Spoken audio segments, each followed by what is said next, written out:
Hey guys, Assalamu alaikum warahmatullah. So for today's video, I just want to start off with this general statement that we all understand and know, is that the idea that Allah subhanahu wa ta'ala, God Almighty, He knows and hears everything, right? So if you think about it, like this tiny little black ant that is that microscopic and minuscule to us, Allah knows what's in his heart. And similarly, like Allah knows past, present, and future, right? And He knows what would have happened if you had done X instead of Y, and Y instead of Z, and Z instead of A, or something like that, right? So He knows what would have happened if you had decided to go to law school instead of business school, and how your life would have turned out and stuff like that. So Allah knows every single thing, and that, and that includes from before it began, right? Like I ate grapes yesterday, and Allah knew that the seed, before it was even put in the ground to become a fruit and become a grape and then be plucked and then transported from wherever to whatever state to whatever country, Allah knew that that grape was for me. So here He knows our sustenance, He knows everything about us, right?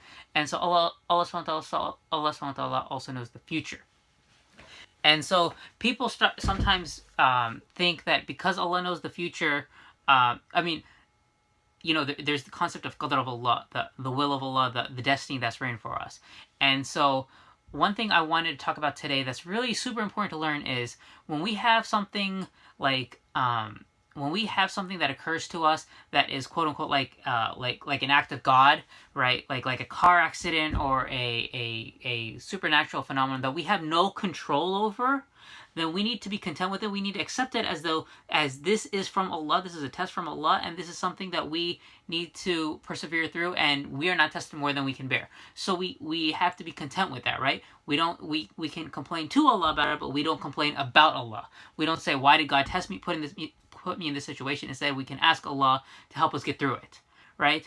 But that doesn't mean that if you, for example, do something, you don't take the precautions that you're supposed to, that you can then quote unquote blame Allah for that. So for example, you're texting while driving and then you get in a car accident. That's your fault.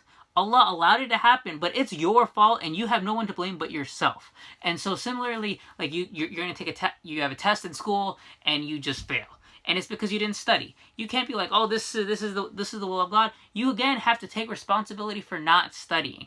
And so of course Allah knows everything and He has control over everything, but at the same time we as human beings, we have to play a role in that, and we have to make an effort, and then we have to be content with the outcome of that based on our tawakkul, on our reliance of God.